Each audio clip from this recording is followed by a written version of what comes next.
pues cómo hemos de definir o de definirlo y analizar ese amor de Dios. Porque la Escritura habla, y el hermano trae ese tema de que Dios es amor, pero ¿cómo lo podemos nosotros entender? ¿De qué manera nos muestra la Escritura de que Dios es amor? Y hemos visto muchos pasajes que nos han mostrado pues esta verdad que el apóstol Juan habla en su primera carta, que Dios es amor. Y así que me acompañan, vamos a orar y para poner este tiempo en las manos de nuestro Dios, para que sea Él quien hable a través de su Espíritu Santo a nuestras vidas. ¿Me acompañan? Vamos a orar. Bendito Señor, Padre Celestial, pues te alabamos una vez más, te damos toda la honra, toda la gloria, porque tú eres grande, majestuoso, misericordioso, compasivo, lleno de gracia y de verdad. Y Padre, también por la oportunidad que nos das de estar nuevamente aquí juntos, te damos muchas gracias. Gracias por este tiempo, gracias por este tema. Y ponemos nuestras vidas en tus manos, nuestra mente y nuestro corazón, y que tú hables a cada uno de nosotros porque tú sabes lo que necesitamos, Padre. Así que te lo pedimos y te damos gracias y nos ponemos delante de ti en el nombre de Jesucristo, tu Hijo amado. Amén. En el Salmo 119, 105 dice la Escritura que lámpara es a nuestros pies la palabra del Señor, ¿no? Lámpara es a nuestros pies tu palabra y lumbrera nuestro camino. Y la Escritura nos muestra que nosotros andábamos en tinieblas, estábamos en nuestros delitos y pecados, y cuando, me encanta a mí este ejemplo que habla en el Descubra uno, ¿no? Como aquel hombre que estaba en medio de la cueva en completa oscuridad, pues dice ahí en la guía de estudio que encuentra una lámpara, y esa lámpara es la palabra de Dios, ¿no? Que es lo que habla el Salmo 119, 105. ¿Y por qué les digo esto? Porque cuando no conocíamos al Señor, pues andábamos en tinieblas, pero cuando viene el Señor a nuestras vidas, Él nos da de su luz, y ahora podemos nosotros entender, y como la Biblia nos muestra, que Dios es amor. Y no nada más que Dios es amor, sino que también Dios mostró su amor para con nosotros, en que siendo aún pecadores, Cristo murió por nosotros. Eso es lo que dice Romanos capítulo 5, verso 8. Y hablando de ese amor de Dios, miramos el punto número 1 que trae aquí el hermano, que el amor de Dios es un ejercicio de su bondad. Y esto es para toda la humanidad, ¿no? Que ya miramos la semana anterior, cómo Dios muestra su amor en su bondad, pues miramos que en la gracia común que es para todo ser humano, ¿no? Hemos visto pasajes, como dice la Escritura, que Dios sale salir el sol sobre malos y buenos, ¿verdad? Entonces, ese es el amor de Dios. ¿Cómo muestra Dios también el amor hacia la humanidad? Bueno, en esa área, pero también miramos que el amor de Dios es un ejercicio de su bondad hacia los pecadores. Y ahí entra la gracia y la misericordia de nuestro Dios. Miramos también el punto número 3, que el amor de Dios es un ejercicio de su bondad hacia los pecadores individuales. Y este es un tema hablando de miramos cómo en el capítulo 1 de Efesios, el apóstol Pablo dice que pues el Señor, antes de la fundación del mundo, ¿qué había hecho con nosotros? Nos había escogido. Antes de la fundación del mundo, en ese plan perfecto de Dios, en ese plan que ya tenía en mente salvar nuestras almas. Y es algo maravilloso que nosotros podemos ver en la Escritura, ¿no? Y vamos a partir del punto número 4, ahí en sus libros, en la página número 162. Ahí en el punto número 4 que trae el hermano aquí, el amor de Dios por el bienestar de los pecadores. Y dice aquí el hermano, el amor de Dios hacia los pecadores conlleva el que Él se identifique con el bienestar de ellos. Y pone aquí el hermano un ejemplo como el padre, dice, si un padre sigue alegre y despreocupado mientras su hijo se está metiendo en problemas, o si un esposo permanece impasible cuando su mujer está angustiada, nos preguntamos en el acto cuánto amor puede haber en su relación. O sea, hablando de que, como el tema aquí el hermano dice que ese amor de Dios hacia los pecadores conlleva en que Él se identifique con el bienestar de ellos. O sea, Dios está al pendiente por el bienestar de sus hijos. Así como un padre está al pendiente por el bienestar de los hijos. O como un esposo que también está al pendiente por el bienestar de su esposa, ¿verdad? O sea, se ocupa en el bienestar de sus hijos y el ejemplo también de la esposa, así como los esposos, pues es algo que hemos estudiado, ¿no? También en el estudio de matrimonios, también hablando de cómo el varón, pues, se entrega también por la esposa, ¿no? De tal manera que, pues, llega a servirle, ¿no? Y en ese punto va a hablar aquí el hermano y dice, no es por nada que la Biblia habla de forma habitual de Dios como el amante, un Dios que amante, o sea, Dios muestra ese amor para con su pueblo, un Dios como padre, pero también un Dios como esposo. Amante, padre que está al pendiente de sus hijos y esposo que está al pendiente de su novia, que es la iglesia, o de su esposa. En ese sentido, ¿no? Por eso habla el tema aquí el hermano, Dios se identifica con el bienestar de ellos, de su pueblo, y eso conlleva a que el Señor, como amante, como padre, pues está al pendiente de nuestras vidas. Está al pendiente. No es un Dios que sea ajeno a nuestras necesidades. Él sabe lo que necesitamos y está al pendiente para poder dar a nuestras vidas lo que realmente necesitamos. Entonces, de ahí vemos que Dios está ocupado por el bienestar de su pueblo. Cuando fuimos salvados, Dios es glorificado. ¿Por qué? Porque también a Dios le agrada y le agradó que salvar nuestras almas. Y vean lo que dice aquí el hermano en la página número 163. Tal es el amor de Dios que trajo salvación a nuestras almas. Así Dios salva no solo para su gloria, sino también para su felicidad. O sea, Él se contentó y se contenta cuando trajo salvación a nuestras vidas. Y vamos a ir al Evangelio de Lucas, capítulo 15, versículo 10. ¿Qué dice la Escritura en este Evangelio? ¿Cómo lo muestra Lucas? ¿Qué sucede cuando un pecador se arrepiente según la Escritura?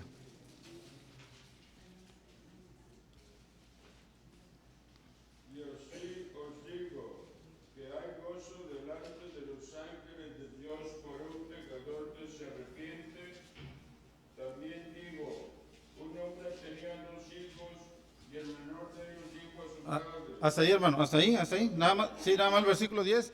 Vean lo que dice, así os digo que hay gozo delante de los ángeles de Dios. ¿Por qué? O sea, Dios realmente está contento y se agrada por esta salvación, ¿no?, que ha traído a nuestras vidas. Por eso vemos cómo nos muestra aquí la Escritura, que habrá gran alegría cuando Dios nos presente sin culpa en el día final. ¿Por qué? Porque al final de cuentas hemos creído en el sacrificio de su Hijo.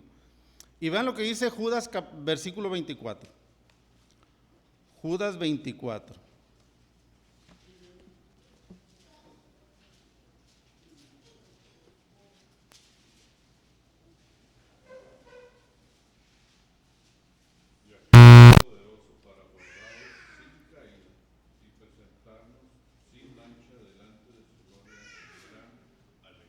Vean, ese amor de Dios.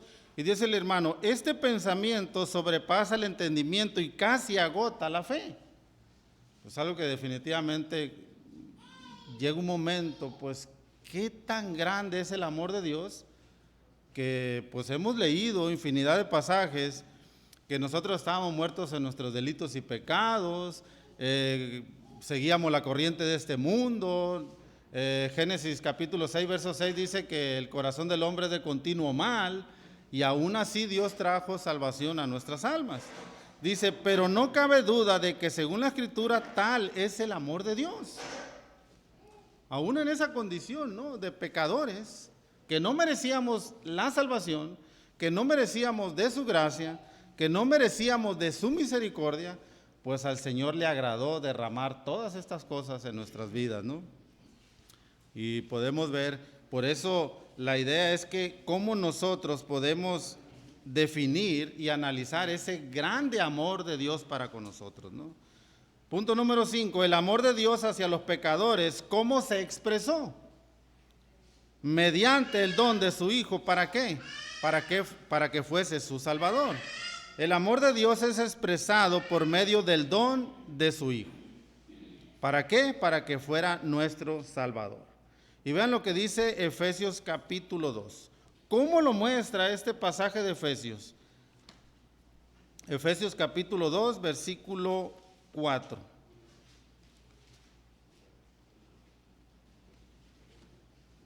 Pero Dios, que es rico en misericordia, por su gran amor con que nos amó, aún estando nosotros muertos en pecado, nos dio vida juntamente con Cristo. Amén. Por gracia soy salvo. ¿Verdad? Entonces, ¿qué dice el versículo 5? El versículo 4.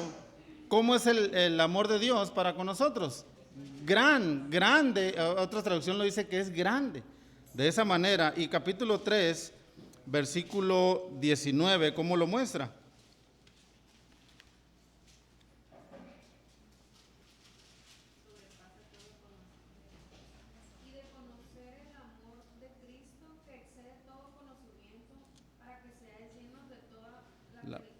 Ok, entonces vemos que el versículo 4 del capítulo 2 dice que el amor de Dios es grande. Y aquí en el capítulo 3, versículo 19, dice que ese amor de Dios, que dice que excede a todo conocimiento. Y ese es el punto, ¿no? Es un amor exceso, ¿no? De parte de Dios en nuestras vidas. Y grande. Lo podemos ver nosotros en exceso de esa manera pero que no lo podemos comprender, ¿no? Maravilloso, extraordinario, podemos definirlo de muchas maneras, ¿no? La verdad que es increíble. Y por lo menos estos dos pasajes nos muestran de una manera muy clara que el amor de Dios es grande y el amor de Dios también excede a todo conocimiento. Y dice el hermano aquí, ¿hubo jamás generosidad tan costosa? ¿Hubo alguna vez una generosidad tan costosa de parte de alguien? Pues al final de cuentas, y esta es una pregunta que cuando estudiamos el Descubra Uno, cuando vemos que el Señor entregó a su único hijo para morir por nuestros pecados, la pregunta que se hace, ¿tú darías a un hijo a morir por otra persona en sacrificio? Humanamente hablando, no, ¿verdad? No lo haríamos. No lo haríamos. Humanamente hablando, no lo haríamos. ¿Por qué? Surgen muchas respuestas, ¿no? Hermano, y sobre todo, sí, pues es la pregunta que definitivamente se hace, ¿no? Yo creo que va un poquito más allá en el hecho de que si entregaríamos a nuestro hijo por aquel que nos ha hecho daño, aquel que nos ha robado, nos ha flagelado, se ha burlado de nosotros, porque realmente, al final de cuentas, eso es lo que hemos hecho nosotros en contra de Dios. Y Él es lo que ha hecho, entregar a su Hijo por pecadores que merecemos el infierno. Y por eso de ahí la pregunta, ¿no? ¿Por qué no lo daríamos? Porque la otra persona no se lo merece, porque la otra persona es muy mala, porque la persona, no. Exactamente. Sí, pero En cuanto al costo, ¿no? En Efesios 2:8, habla, dice que es gratis, ¿no? Por gracia, pues de ahí viene la palabra gratis, pero al final de cuentas es gratis, fue gratis. Hubo un costo, ¿no? Un costo obviamente, para eso vienen los conceptos de retribución. Tuvo que pagar. gratis para nosotros, ¿no? A nosotros no nos costó nada, pero vean lo que dice Romanos capítulo 8, verso 32.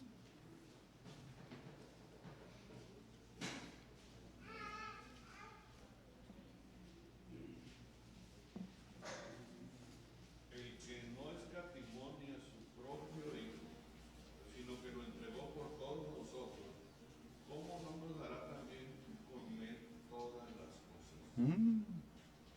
Muy claro, ¿no? ¿Escatimó Dios? No. Vemos la escritura muy clara, ¿no? El que no escatimó, dice, ni a su propio hijo. sea, hablando de parte de Dios, ¿no? No escatimó, sino que lo entregó por todos nosotros. Por eso habla aquí este punto, ¿no? Dice, la medida del amor depende de cuánto se da. Nosotros lo medimos de esa manera, ¿no? Y la medida del amor de Dios es el don de su Hijo único para hacerse hombre y para morir por los pecados. Y de este modo hacerse el único mediador que puede llevarnos a Dios. No hay otro. Primera Timoteo capítulo 2, verso 5.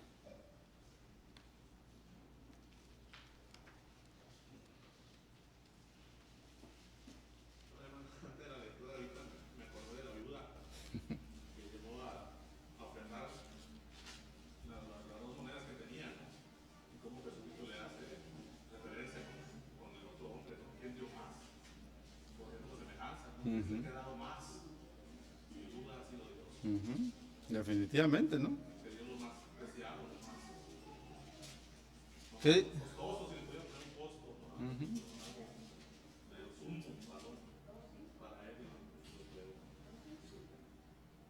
Sí, capítulo 2, verso 5. ¿Alguien lo tiene?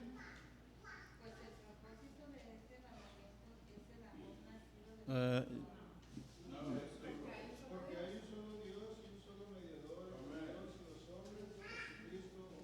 ok. Y eso es lo que nos muestra la Escritura, ¿no? Un solo Dios y un solo mediador entre Dios y los hombres. Y este es Jesucristo hombre. Es bien importante eso.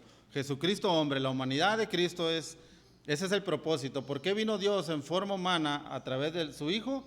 Para morir por nuestros pecados, ¿no? ¿Quién murió en la cruz? Jesús humano, ¿ah? Porque Dios no muere. O sea, eso es bien importante entenderlo, porque a veces nos topamos, es que Dios murió en la cruz. No es así. El que murió fue la humanidad de Cristo. Eso fue lo que sucedió ahí.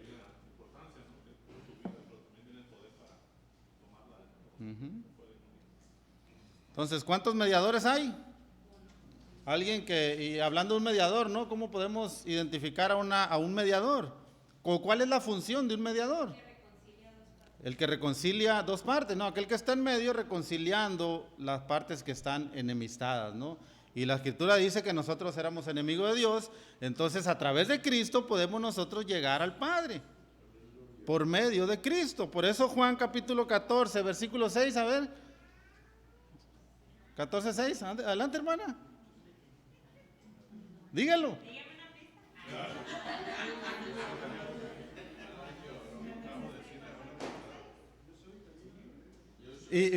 ¿Cuál es la parte B del versículo? Nadie viene al Padre si no es a través de mí. Eso es lo que habla la Escritura, ¿no? Por eso es importante entenderlo. Un solo mediador, nadie puede llegar al Padre si no es a través de su Hijo Jesucristo. Entonces, ¿cómo explica Juan que Dios es amor entonces en su primera carta? Y vamos a ir a la primera carta de Juan, que de ahí donde saca el tema él, en el capítulo 4. Primera carta del apóstol Juan, capítulo 4. Versículo, perdón, espérame hermano. Versículo 9 y versículo 10. No, es capítulo 4, versículo 9 y 10.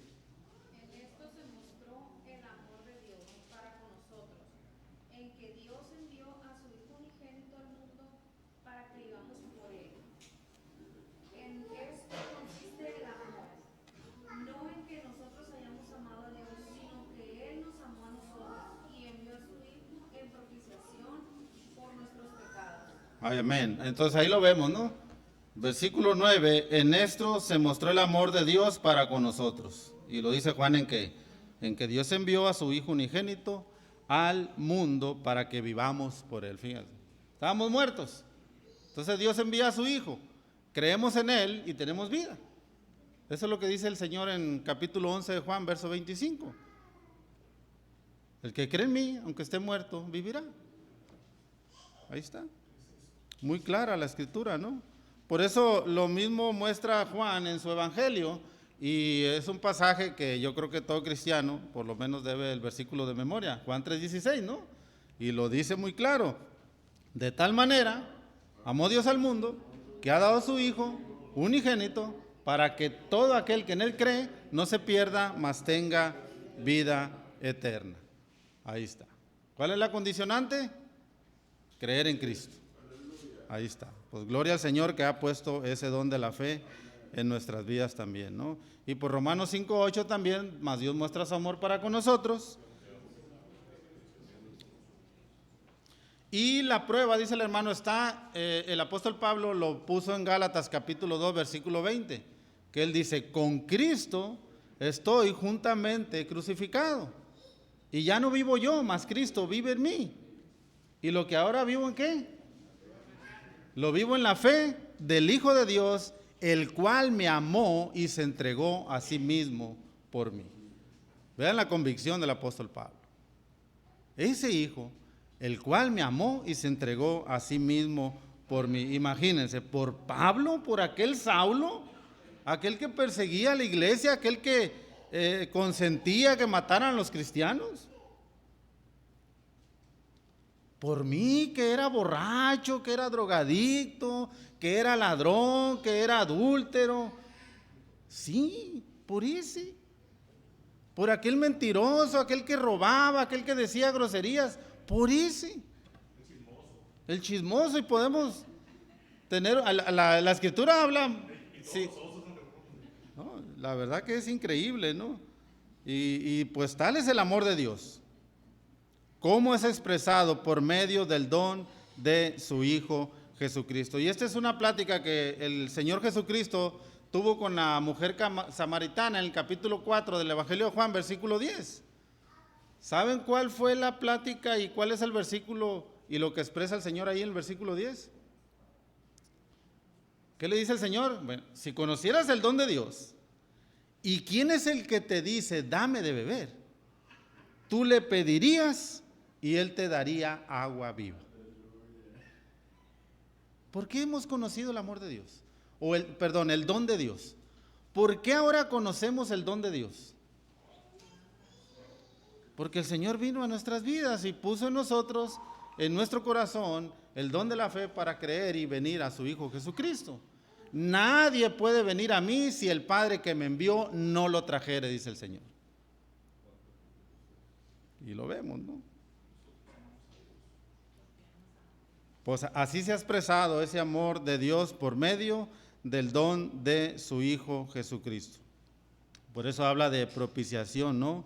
Solo por el sacrificio de Cristo podemos nosotros tener entrada con el Padre. Y punto número 6. ¿Algún comentario, hermanos? Basado en este punto. Para seguir con el punto número 6, que es el último que trae aquí el hermano. Y vemos, por lo menos, podemos ver también y entender cuál es el propósito. Y el punto número 6 dice que el amor de Dios hacia los pecadores alcanza su objetivo en cuanto los lleva a conocerlo y a gozarse en él en una relación basada en un pacto.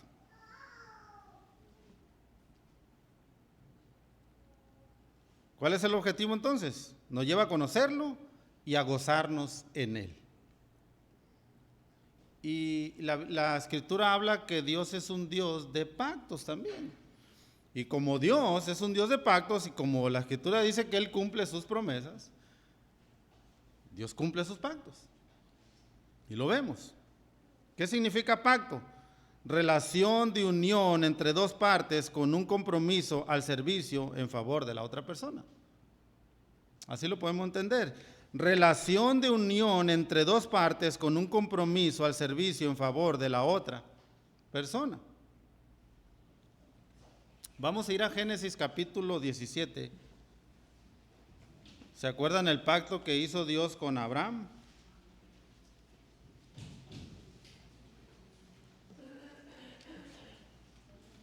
Génesis capítulo 17, versículos del 1 al 7. ¿Alguien que lo pueda leer, por favor? Génesis 17, 1 al 7. Era Abraham de edad de 99 años, cuando le apareció Jehová y le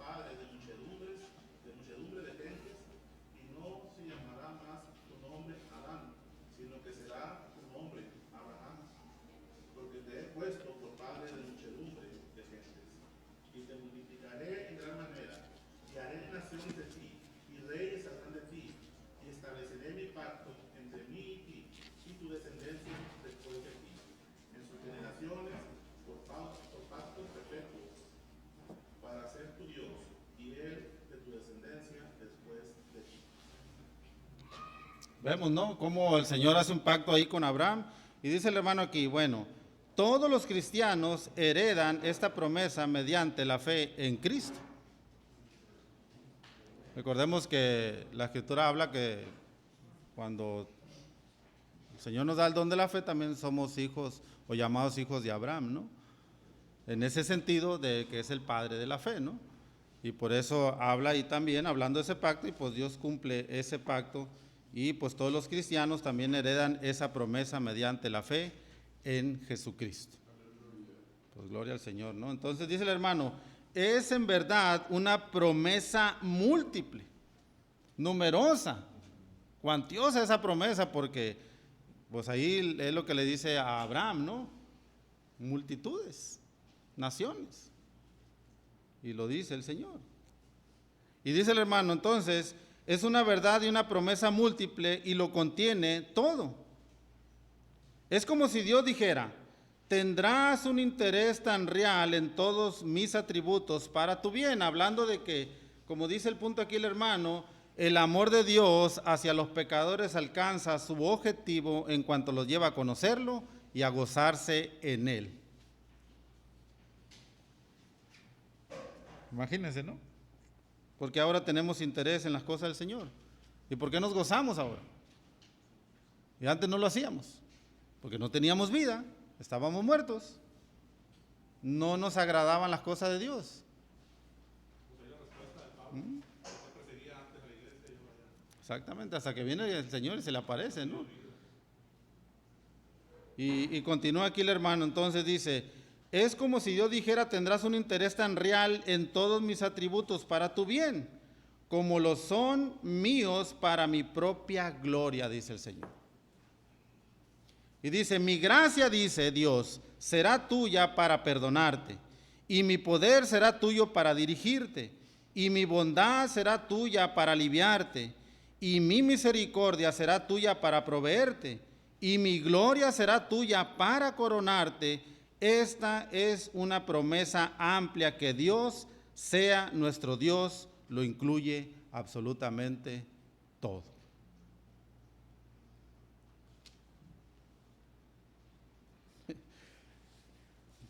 ¿Qué gozo te puede provocar esto, hermano?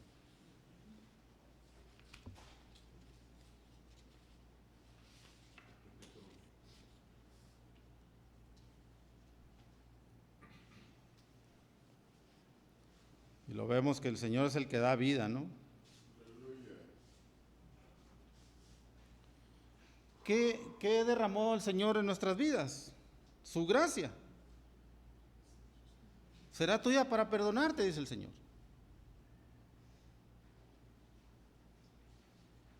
Mi poder también será tuyo para dirigirte. Y podemos ver tantos atributos o bendiciones que vienen de parte del Señor, ¿no? Perdón, dirección, provisión, y esto maravilloso, ¿no? Lo que habla Pablo en Romanos, para coronarte. Alguien que no merecía nada, ¿no? Este es amor verdadero, dice aquí el hermano. Entonces, ¿qué podemos hacer nosotros? Que hagamos lo mejor que podamos para la gloria del Señor. El Señor es el que capacita, ¿no? Nosotros no podemos en nuestras fuerzas hacer nada. Cuando el Señor nos incluye en su reino y nos pone dentro de la iglesia, y si hacemos algo es porque el Señor ha capacitado al creyente. Él es el que dota de dones, ¿no? No podemos hacer absolutamente nada en nuestras propias fuerzas, ni por nuestra propia condición, ¿no? Por eso nos lleva, cuando el Señor nos salva, pues cuando tenemos una relación con Él, nos lleva a conocerlo, y cuando vemos esa salvación y todas las bendiciones, que es por gracia, por misericordia, pues nos gozamos, hermanos, porque es algo que podemos entender que no merecíamos. Pues gloria a ti, Señor, porque definitivamente mi destino era una condenación eterna, pero tú me has salvado. Y vamos a terminar aquí, dice el hermano, y lo pone en exclamación, ¿no? Amor asombroso. Dice, es cierto que Dios es amor para conmigo como cristiano. ¿Ya hemos entendido esta parte? Tenemos un mes, yo creo, estudiando este tema de que Dios es amor, ¿no? Y dice, ¿y significa el amor de Dios todo lo que se ha dicho? ¿Todo lo que hemos estudiado hasta el día de hoy? Dice el hermano, si es así, surgen ciertas interrogantes y pueden venir preguntas a nuestras vidas. Número 1, ¿por qué me quejo y doy evidencias de descontento y resentimiento ante las circunstancias en que me ha colocado Dios? Sabemos que tenemos una naturaleza, ¿no? Y tenemos emociones, y nuestras emociones suben y bajan, y pues nuestros sentimientos ahí están, ¿no? Y cuando llega una situación complicada en nuestras vidas, pueden surgir preguntas. Es algo natural. ¿Se acuerdan de Job? Vamos a ir al capítulo 10 de Job.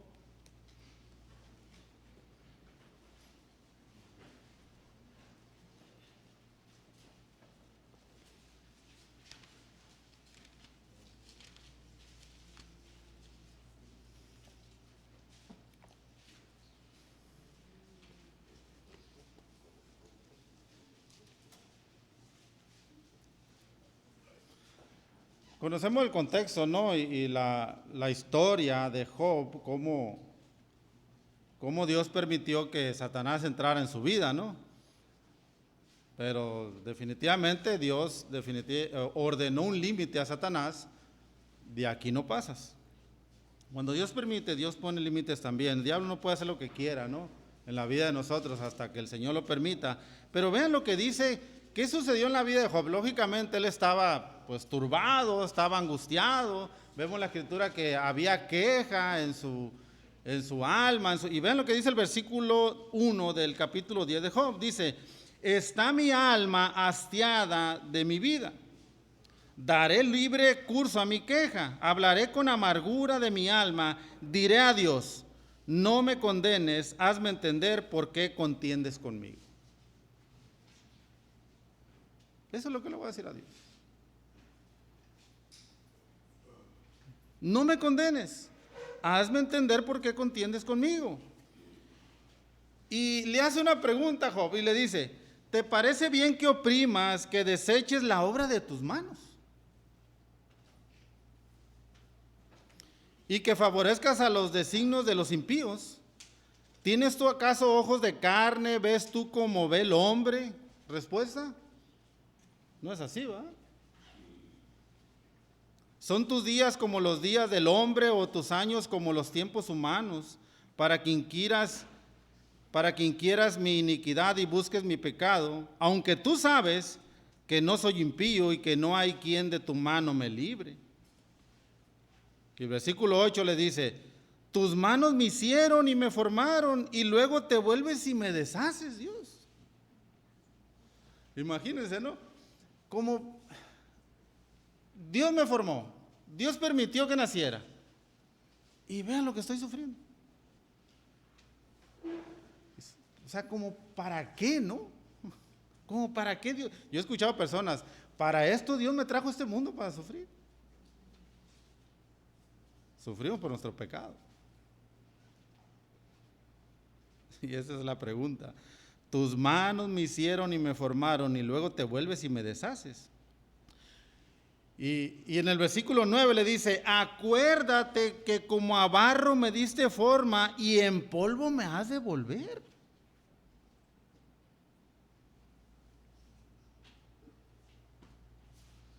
No, es increíble, ¿no? Pues ahí vemos, por eso dice el hermano, ¿por qué me quejo y doy evidencias de descontento y resentimiento ante las circunstancias en que me ha colocado Dios? Cuando ya vemos en el capítulo 38, el Señor le habla a Job y le responde, ahora cíñete tus lomos, ahora voy a hablar yo. ¿Dónde estabas tú cuando fundaba la tierra? Y el Señor le empieza una lista. O sea, yo soy el creador, tú eres una criatura. Sí, hay veces que no podemos entender, ¿no? ¿Por qué soy desconfiado, me siento temeroso o deprimido?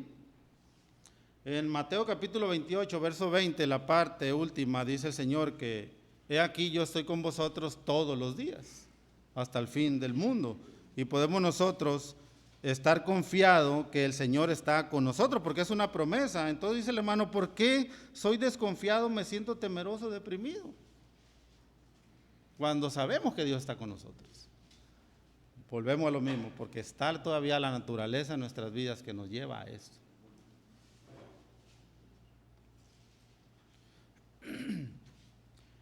Y la número 3 dice, ¿por qué me permito enfriarme, volverme formal, hacer sin ganas el servicio para ese Dios que me ama así o de tal manera que envió a su Hijo a morir por mis pecados?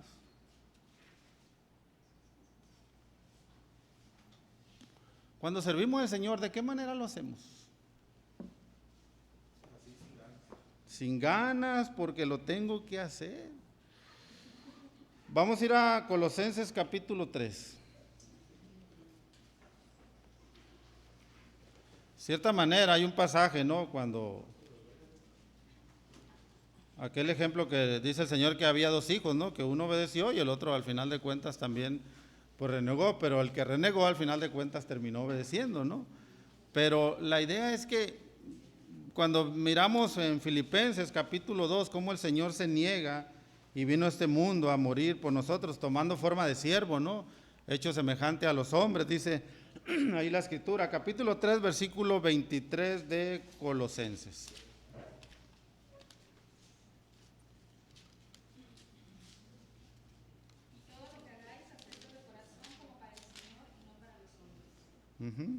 ¿Y 24, hermana?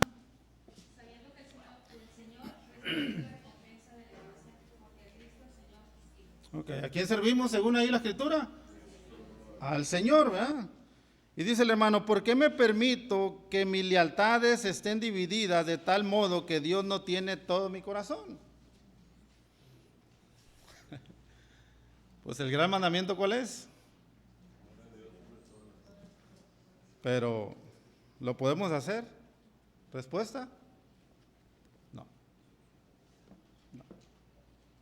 La idea es que, pues es imposible, ¿no? Cumplir ese mandamiento porque nuestro corazón está dividido, pero buscar, ¿no?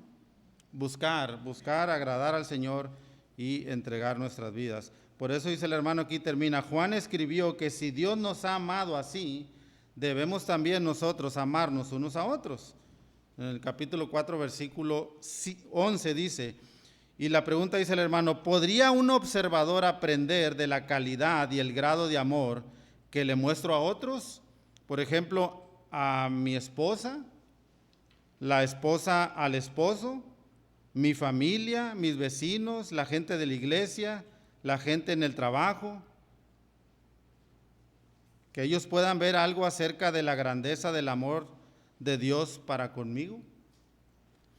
O sea, si tengo ese amor de Dios en mi vida, mostrarlo también, yo como esposo a mi esposa, las esposas con los esposos, con la familia, con los vecinos, con los hermanos en la iglesia, donde tú trabajas. Ese es y concluye el hermano, ¿no? Y lo aterriza. Si yo tengo ese amor de Dios, como dice aquí, entonces, si Dios nos ha amado, así debemos también nosotros amarnos unos a otros.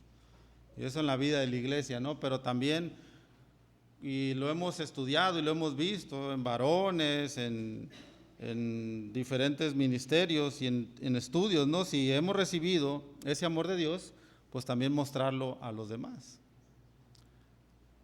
Génesis habla que somos portadores de la imagen del Señor, ¿no? Fuimos hechos a su imagen conforme a su semejanza. Dice el hermano, meditemos sobre estas cosas y examinémonos a nosotros mismos, cómo estamos en estas áreas. Yo, lógicamente, podemos estar reprobados a lo mejor en todas, ¿no? Pero es aprender. Entonces, ¿por qué me quejo?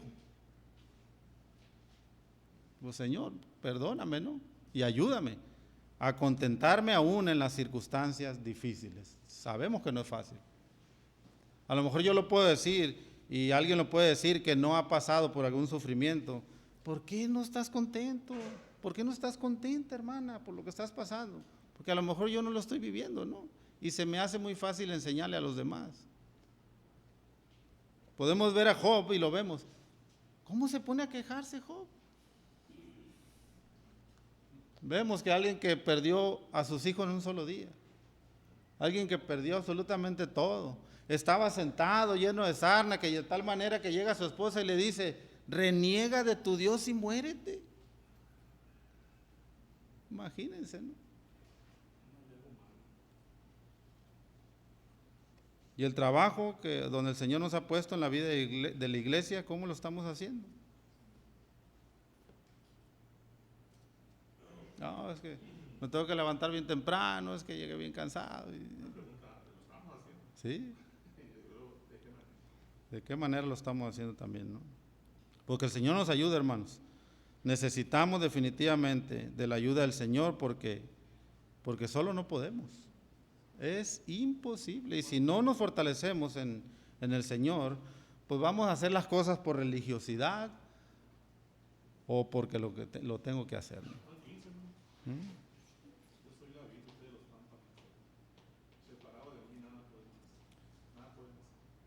Así que necesitamos de Él la fortaleza del Señor todos los días, en todas las áreas de nuestras vidas, ¿no? Por eso el último punto, ¿cuál es el objetivo? Que nos lleva a conocerlo y a gozarnos en Él. A gozarnos en ese Señor, en ese Dios que, pues, expresó su amor por medio del don de su Hijo Jesucristo en nuestras vidas. ¿Listos? Vamos a orar, hermanos. Y terminamos en oración. Que el Señor nos ayude porque necesitamos de Él. Bendito Señor, Padre Celestial, pues te damos gracias una vez más.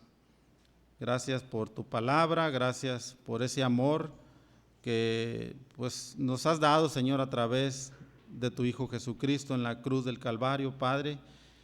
Y gracias te damos porque sin merecerlo, pues Señor, tú has derramado en nuestras vidas ese gran amor.